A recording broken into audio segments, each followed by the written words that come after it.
Hello everyone, my name is Anil Poddar. So today I am going to discuss about unit number 5 coding and testing lecture number 46.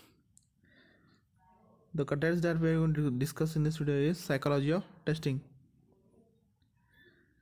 Now test cases are designed to detect the errors as we have discussed. Now however test cases do not guarantee that all possible errors will be detected, because some of the errors may be there even if your software is 100% guarantee that all the errors or defects has been gone. So some of the errors will be detected. So there is no standard method of selecting the test cases. Now there are certain criteria, rule or thumb for the selection of test cases, but the selection of test cases is an art. So it entirely depends on the intelligence of the tester. So there is no confirmation of whether which criteria should be used. So what type of test cases and what selection should be done, it depends on the mind of the or intelligence of the tester. So and psychology of the tester is an important aspect as well as interesting. So what is the basic goal of testing is to uncover as much error as possible. So this is the psychology. So the tester psychology is used to uncover, is to find many errors as possible, so that the whatever the product is there, it is error free almost. So hence intent of testing is to show how program does not work. The tester will always try to find the errors, so his psychology will be towards to show that the program does not work for some test cases. So that is the psychology of the tester.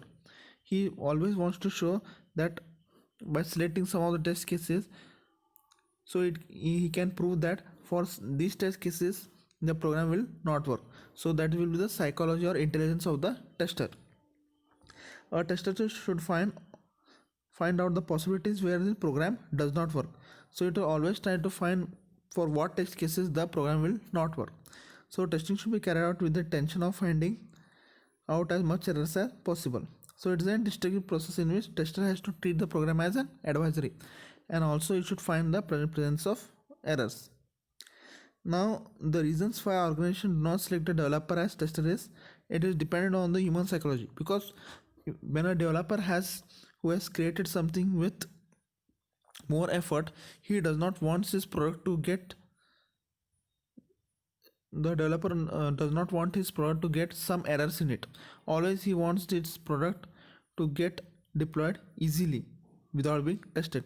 So for that purpose, the organizations are not assigning developer as tester. So there is a separate tester for that. Hence the person who develops the code would design such test cases that will show that the code works correctly. So he will always not select the test cases that show errors in creativity. So an independent team is recruited as a tester. Another reason for testing the program by independent person is that sometimes the program does not understand the specification clearly. So then testing the code by independent group will find out the bug easily. So this type of approach will reveal as much error as possible. So in this video we will discuss about the psychology of testing. Thank you.